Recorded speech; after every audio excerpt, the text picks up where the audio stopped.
Hello students, मागच्या वेळी आपण मोल कन्सेप्ट हा पॉईंट अभ्यासला. त्या मोल कन्सेप्टमध्ये आपण बघितलं होतं की 1 mole of substance contains definite amount of particles. So the entities present in 1 mole of a substance that is equal to definite constant value 6.022 into 10 raised to 23. This number is called as a Avogadro's number.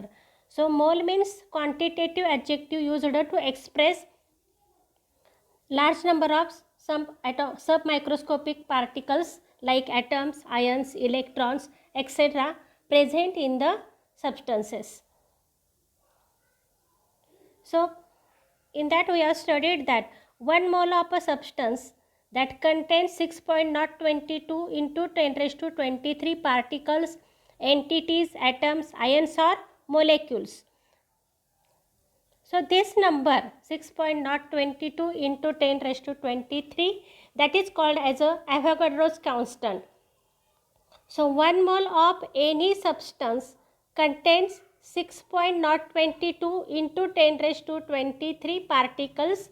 This number is called as a Avogadro's constant.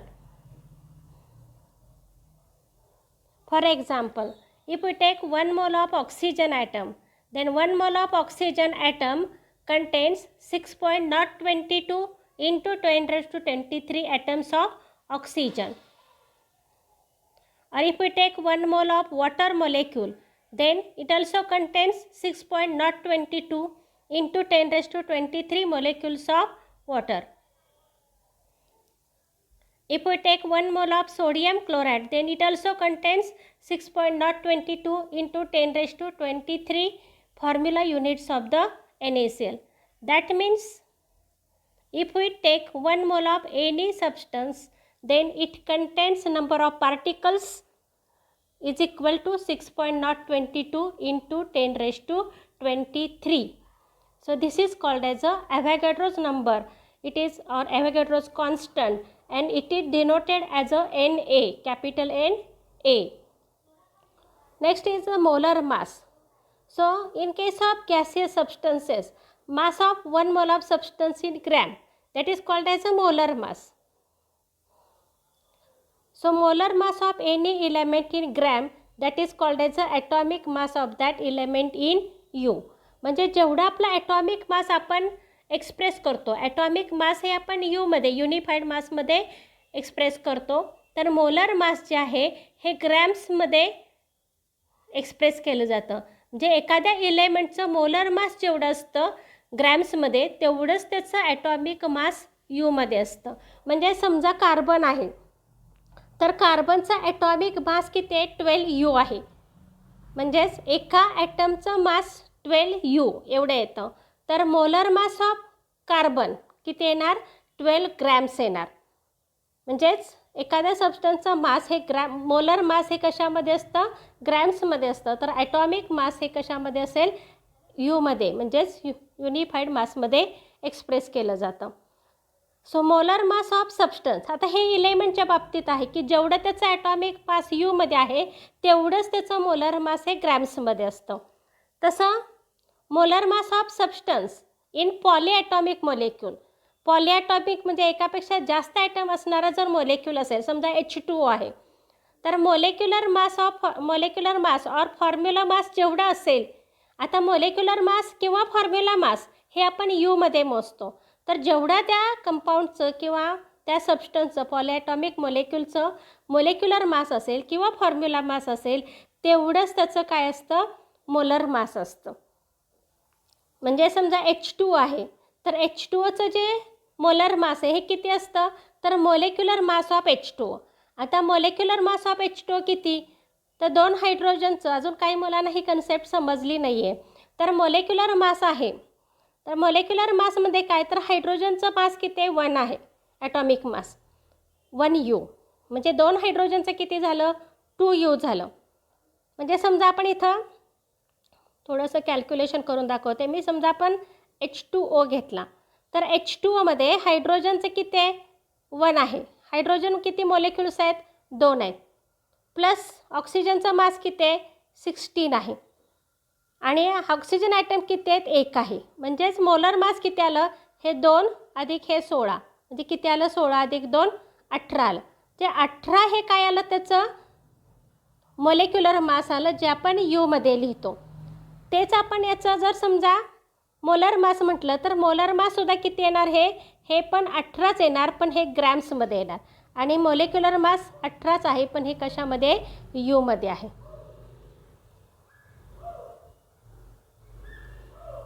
आता त्याच पद्धतीनं आपण आणखी बघू examples.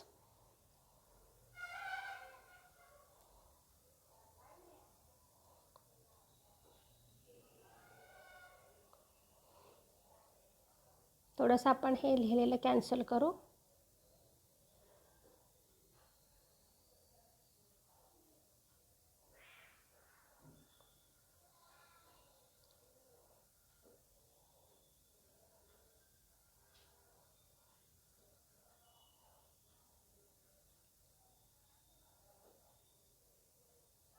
आता आपण पुढचा point घेऊया इथं.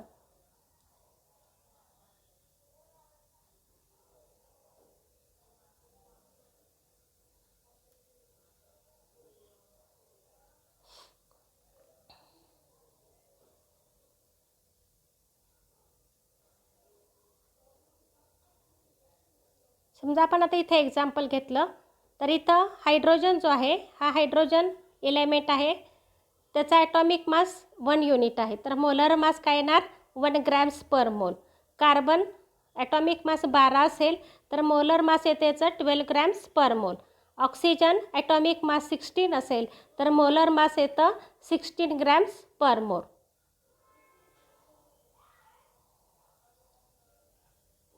तसं इथं आपण दुसरं एक्झाम्पल घेऊ. समजा आपण इथं पॉलिॲटॉमिक मॉलिक्यूल घेतला तर ऑक्सिजन आहे त्याचं मोलिक्युलर मास 32 आहे, 16 दुनी 32 म्हणून मोलर मास किती येतं 32 ग्रॅम्स पर मोल. H2O जो आहे त्याचं मोलिक्युलर मास 18 असेल तर मोलर मास येतं 18 ग्रॅम्स पर मोल. NaCl आहे त्याचं मोलिक्युलर फॉर्म्युला मास 58.5 आहे म्हणून त्याचं मोलर मास किती येतं 58.5 ग्रॅम्स पर मोल.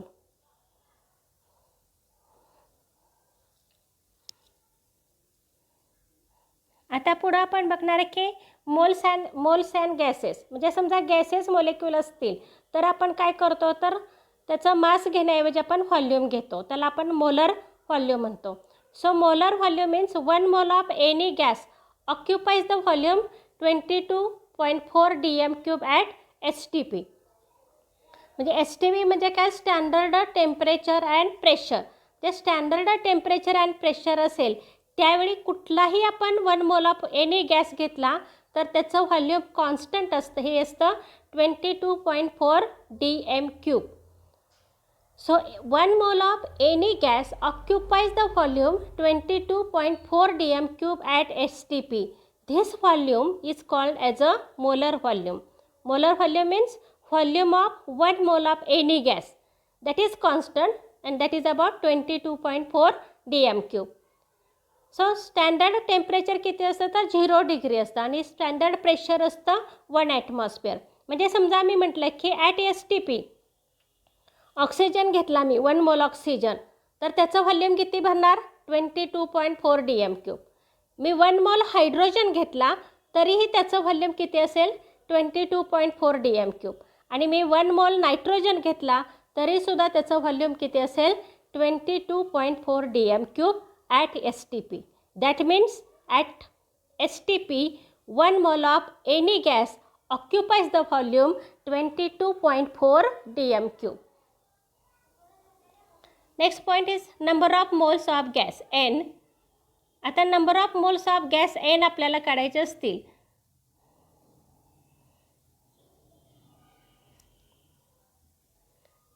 आता इथं आपण नंबर ऑफ मोलेक्युल्स काढू. Number of moles of gas किंवा नंबर ऑफ मोलेक्युल्स आपल्याला काढायचे असतील तर आपण कशा पद्धतीनं काढायचे तर इथं आपण बघू 22.4 dm³ हे व्हॉल्यूम आहे. म्हणजेच तुम्हाला दिलेला जो व्हॉल्यूम आहे डिव्हायडेड बाय 22.4 केला आपण की आपल्याला काय मिळेल नंबर ऑफ मोल्स मिळतील. तसा नंबर ऑफ मोलेक्युल्स कशा मिळतील, तर number of moles into 6.022 into 10⁻23 molecules per mole. जे आता सध्या आपण रिसेंटली काय, तर जे प्रेशर आहे हे इथं आपण 1 ॲटमॉस्फिअर घेतले, त्याऐवजी आता सध्या काय घेतलं जातं, हे IUPAC सिस्टीमप्रमाणे हे 1 बार घेतलं जातं.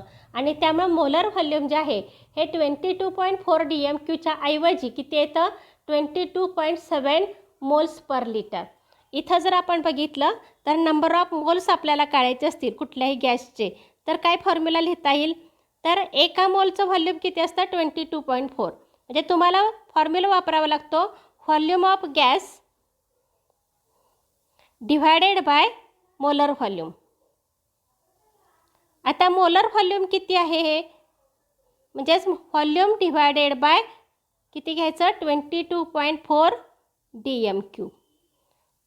म्हणजे तुम्हाला प्रश्न असा असतो, प्रॉब्लेम असतो की तुम्हाला व्हॉल्यूम दिलेलं असतं आणि त्यावरून नंबर ऑफ मोल्स काढायचे. तर नंबर ऑफ मोल्स कसे काढणार, N is equal to volume of gas divided by its molar volume, that means 22.4 DMQ.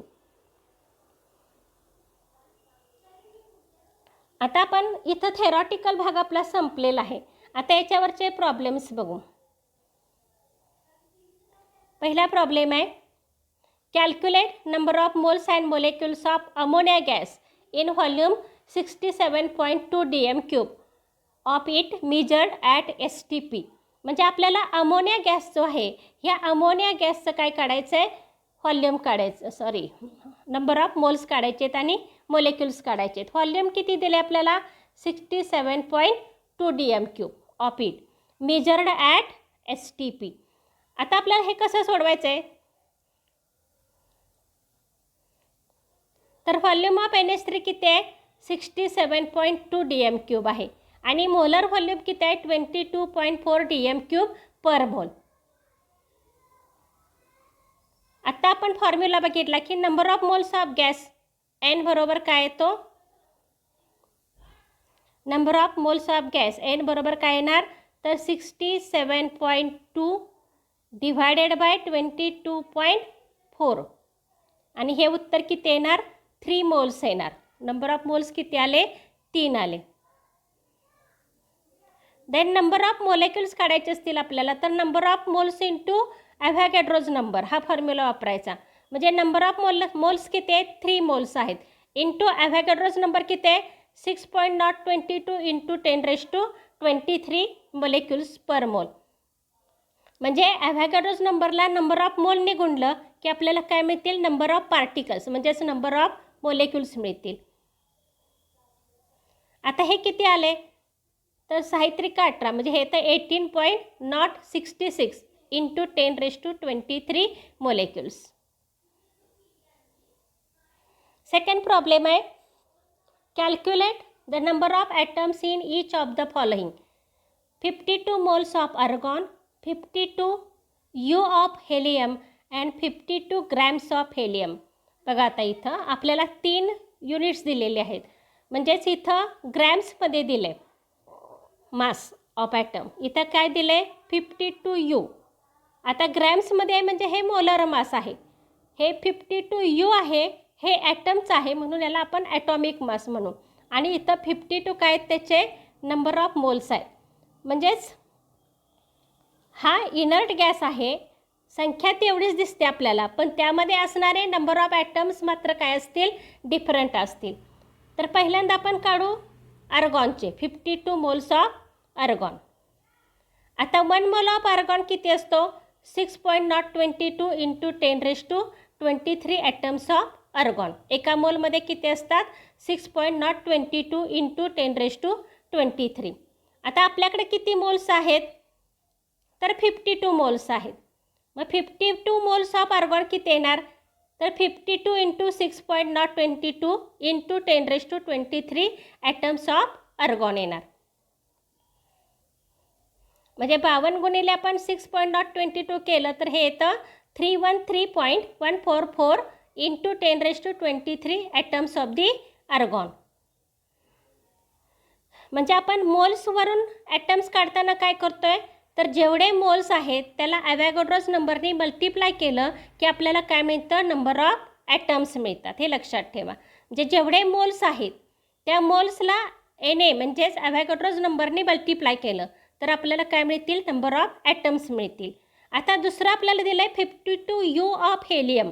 हे 52U हे काय, तर हेलियमचा ॲटॉमिक मास आहे. आता हेलियम जो आहे त्याचा फॉर्म्युला असतो 2He4,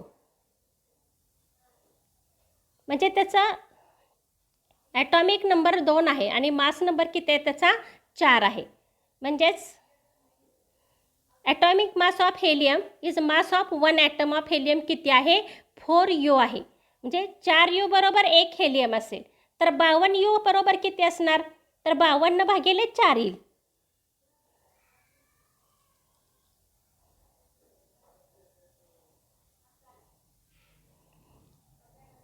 आणि हे उत्तर किती येतं आपलं, 13 येतं. 52ला आपण 4ने भागलं तर उत्तर किती येणार, 13 ॲटम्स येणार.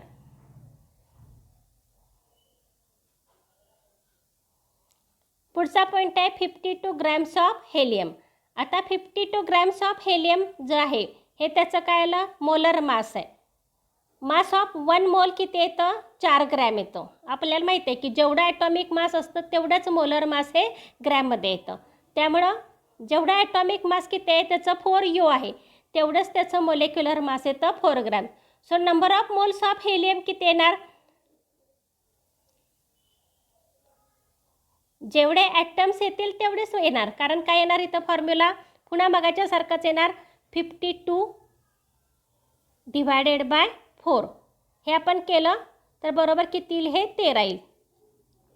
म्हणजे इथं numbers of moles of helium काय येणार, तर त्याचं mass 52 grams divided by 4 grams म्हणजेच किती आलं, हे 13 मोल्स आलं. म्हणजेच number of atoms of helium किती आले, आता numbers of atoms of helium is equal to number of moles किती आले, 13 आले. आपला प्रश्न काय आहे, आपल्याला नंबर ऑफ ॲटम्स काढायचे आहेत. इथं किती ॲटम्स होते, तर एक जेवढे मोल आहेत त्याला ॲव्होगॅड्रोज नंबरने मल्टिप्लाय केलं तेवढे आले ॲटम्स. इथं काय केलं आपण, तर इथं त्याचं ॲटॉमिक मास दिले. ॲटॉमिक मासवरून आपण काय काढलं, तर एका ॲटमचं मास 4 असतं तर 52 कितीच असेल, तर 52/4 हे किती येतं, 13 येतं. त्यानंतर तिसरा जो आहे आपल्याला इथं मोलर मास दिले. एका मोल हेलियमचं मास असतं 4 ग्रॅम, कारण हेलियम हा मोनो ॲटॉमिक आहे. त्यामुळे एका हेलियमचं 1 मोलचं मास किती आहे, 4 ग्रॅम. मग 52 ग्रॅमसाठी किती येणार, तर 52/4 म्हणजे किती आले, हे 13 मोल्स आले. 13 मोल्स आले, पण आपल्याला ॲटम्स काढायचे आहेत म्हणून आपण काय करणार, तर जेवढे मोल्स आहेत त्याला आपण ॲव्होगॅड्रोज नंबरनं मल्टिप्लाय करणार. So number of moles into 6.022 into 10⁻23. आपण 13ने ह्याला मल्टिप्लाय केलं तर उत्तर येतं आपलं 78.286 into 10⁻23 atoms of the helium. Next problem आहे, calculate number of moles and molecules of acetic acid present in 22 grams of it. आपल्याला काय काढायचं आहे, तर number of moles and molecules of acetic acid काढायचे आहेत present in 22 grams of it. म्हणजे 22 gram acetic acid दिले, त्यात किती मोल्स आहेत काढायचं आहे. पण त्यासाठी आपल्याला काय काढावं लागेल अगोदर, तर ॲसिटिक ॲसिडचं एका मोलचं मास म्हणजेच molar mass of acetic acid काढावं लागेल. पण molar mass of acetic acid काढायचं असेल तर आपल्याला काय माहीत पाहिजे, त्याचा फॉर्म्युला माहीत पाहिजे. फॉर्म्युल्यावरून आपण त्याचं मोलेक्युलर मास काढू आणि जेवढं मोलेक्युलर मास आहे तेवढंच त्याचं काय असतं, मोलर मास असतं. आता ह्या प्रॉब्लेममध्ये त्यामुळे तुम्हाला काय होतं, तर मोलेक्युलर मास किंवा मोलर मास कसं काढायचं याची पण रिव्हिजन होते. आता बघा, molar mass of acetic acid. Acetic acid जो आहे त्यामध्ये फॉर्म्युला आहे CH3COOH. कार्बन किती आहेत, 2 आहेत. हायड्रोजन किती आहेत, 3 + 1 किती आहेत, 4 आहेत. आणि ऑक्सिजन किती आहेत, 2 आहेत. एका कार्बनचं मास 12 U असतं, एका हायड्रोजनचं मास 1 U आणि एका ऑक्सिजनचं मास किती असतं 16U असतं. म्हणजे मोलर मास काय येणार तर 2 into mass of carbon. Carbon 2 काय घेतलं कार्बन ॲटम्स 2 आहेत म्हणून 2 घेतलं into atomic mass of carbon plus 4 into hydrogen किती आहेत 4 आहेत म्हणून 4 घेतलं into atomic mass of hydrogen plus 2 into atomic mass of oxygen कारण ऑक्सिजन 2 आहे. आता आपण इथं व्हॅल्यू सबस्टिट्यूट केल्या तर 2 गुणिले 12 प्लस 4 इंटू 1 प्लस 2 इंटू 16 म्हणजेच किती आलं 24 अधिक 4 अधिक 32.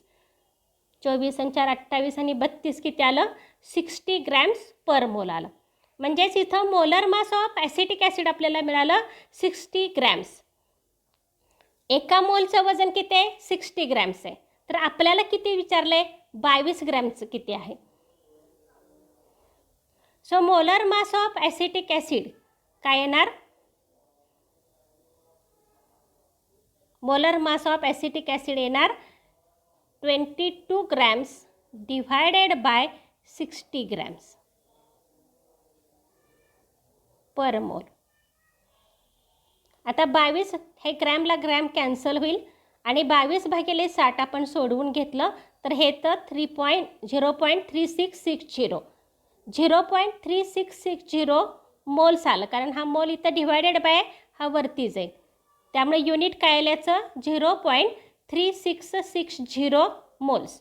म्हणजे ह्या पद्धतीनं तुम्हाला मास दिला असेल ग्रॅम्समध्ये तर त्यावरून आपल्याला नंबर ऑफ मोल्स काढता येतील. आता ह्याच्यावरून तुम्हाला नंबर ऑफ ॲटम्स पण काढता येतात. एवढे मोल्स आले गुणिले काय केलं आपण यामध्ये असणारी संख्या घेतली तर याला आपण ॲव्हॅगॅड्रोज नंबरने मल्टिप्लाय केलं की तेवढे पार्टिकल्स येतात. मग कार्बन किती येतील तर 2 गुणिले मोल गुणिले ॲव्हॅगॅड्रोज नंबर. अशा टाईपचा एक प्रॉब्लेम आपण नंतर घेणार आहे. आता बघा नंबर ऑफ मोलेक्युल्स काय तर number of moles into Avogadro's constant. हा किती होता number of moles 0.3660 into Avogadro's constant आहे 6.022 इंटू 10⁻23. आपण हे गुणाकार करून सोडवून घेतलं तर हे तर 2.2076 इंटू 10⁻23 एवढे काय आले नंबर ऑफ मोलेक्युल्स आले. जे तुमचं ॲन्सर आलं नंबर ऑफ मोल्स किती आले 0.3660 मोल्स आणि नंबर ऑफ मोलेक्युल्स किती आले 2.2076 इंटू 10⁻23. म्हणजे आपलं उत्तर हे इथं असेल 2.2076 इंटू 10⁻23 एवढे काय आले नंबर ऑफ मोलेक्युल्स आले. नेक्स्ट प्रॉब्लेम घेऊ आपण आता. Calculate formula mass of CaSO4 and NaNO3. आता फॉर्म्युला मास कसं काढायचं याचं एक एक्झाम्पल मी तुम्हाला नोट्समध्ये मागं सोडवून दिलेलं आहे. आता इथं आपण बघूया की समजा कॅल्शियम सल्फेट आहे तर ह्या कॅल्शियम सल्फेटचं फॉर्म्युला मास कसं काढायचं तर CaSO4 घेतला आपण. आता CaSO4मध्ये कोण कोण आहे तर कॅल्शियम आहे सल्फर आहे आणि ऑक्सिजन आहे. म्हणजेच आपल्याला काय करावं लागेल कॅल्शियम किती आहे 1 आहे. So formula mass of CaSO4 is equal to average atomic mass of calcium plus average atomic mass of sulphur पण एकच आहे प्लस ऑक्सिजन 4 आहेत म्हणजे काय येणार 4 into average atomic mass of oxygen. आता आपण ह्या किमती घातल्या तर ॲटॉमिक मास ऑफ कॅल्शियम किती आहे 40.1 आहे. ॲटॉमिक मास ऑफ सल्फर आहे 32.1 U आणि ॲटॉमिक मास ऑफ ऑक्सिजन हे 16 आहे गुणिले 4 केलं आपण. हे सोडवून घेतलं आपण तर हे तर 40.1 अधिक 32.1 अधिक 64 that is equal to 136.2 U. म्हणजे याचं युनिट आलं U आणि व्हॅल्यू आली 136.2.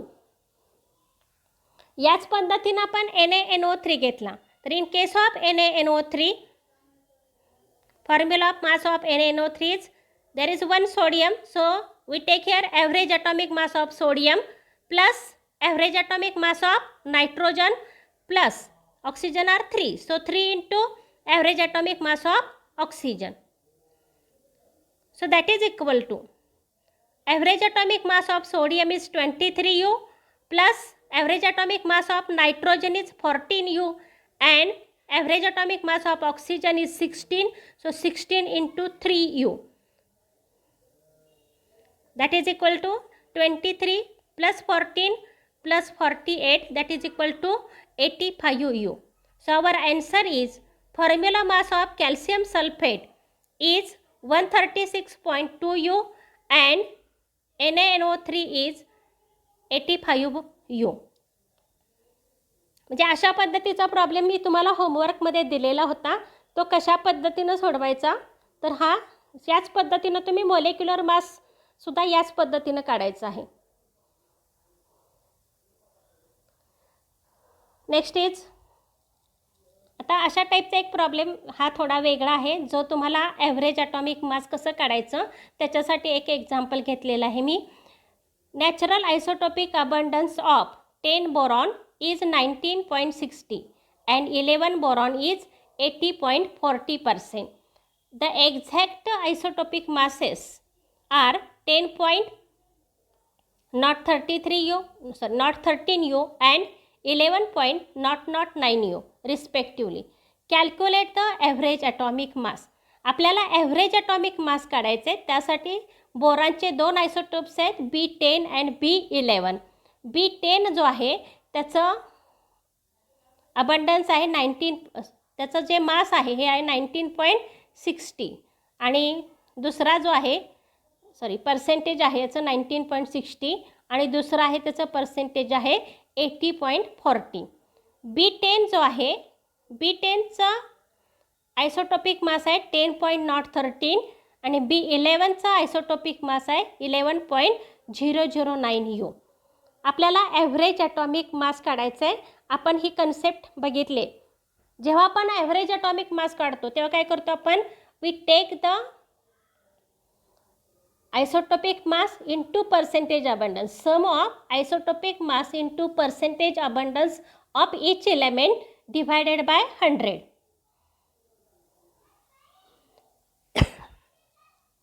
इथं आपल्याला एलिमेंट्स दोन दिलेत B10 and B11. Atomic mass is 10.013U and 11.009U.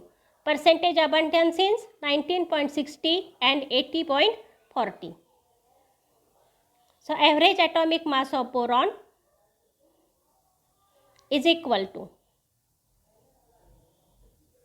19.60.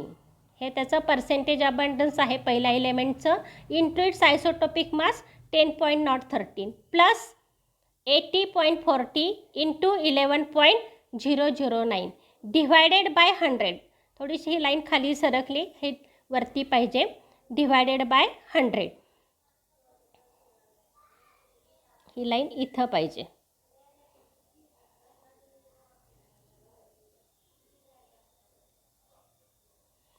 Then हे आपण मल्टिप्लाय करून घेतलं तर हे तर 19.60 into 10.013 that is equal to 196.2548 plus 80.40 into 11.009 that is equal to 885.1236 divided by 100.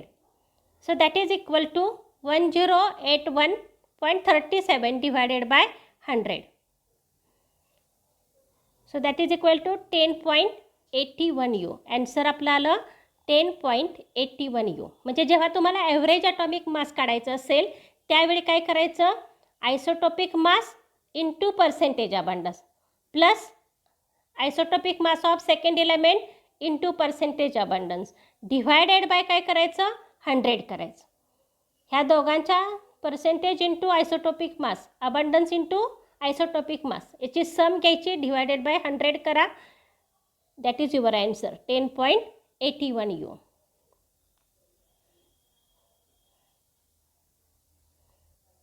Then this is last problem. 2 molecules of acetaldehyde CH3CHO, त्याचा formula आहे CH3CHO, Calculate the following: number of moles of carbon, number of moles of hydrogen, number of moles of oxygen, and number of moles of acetaldehyde.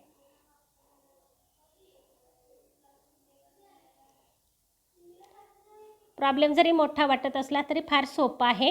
आता फक्त आपल्याला काय माहीत पाहिजे तर formula काय त्याचा CH3CHO. म्हणजेच यामध्ये कार्बन किती आहेत? 2 आहेत, हायड्रोजन 4 आहेत आणि ऑक्सिजन 1 आहे.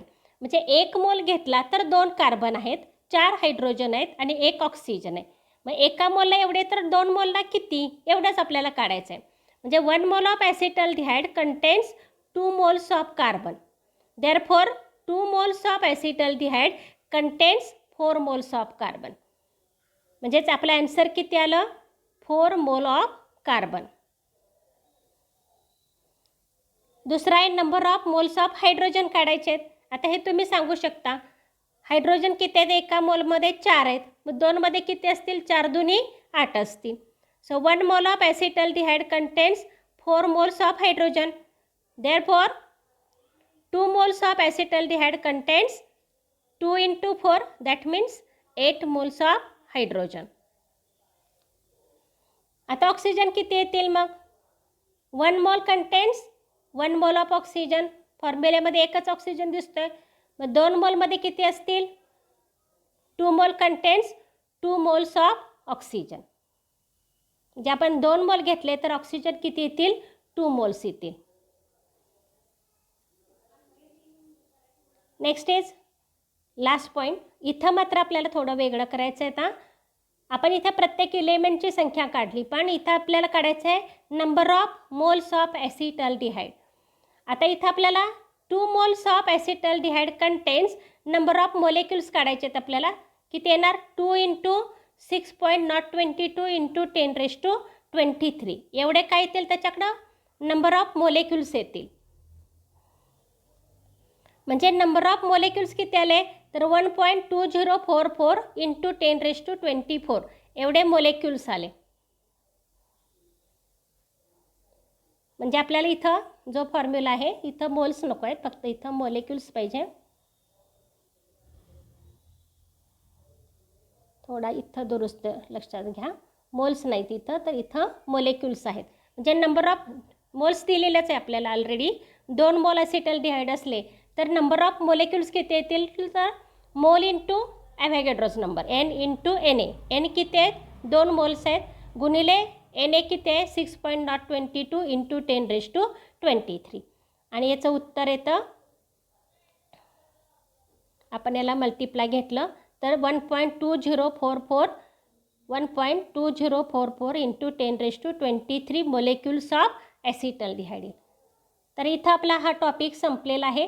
याच्यावरती तुम्हाला मी एक्झरसाइज पण दिला आहे, तोही सोडवा तुम्ही.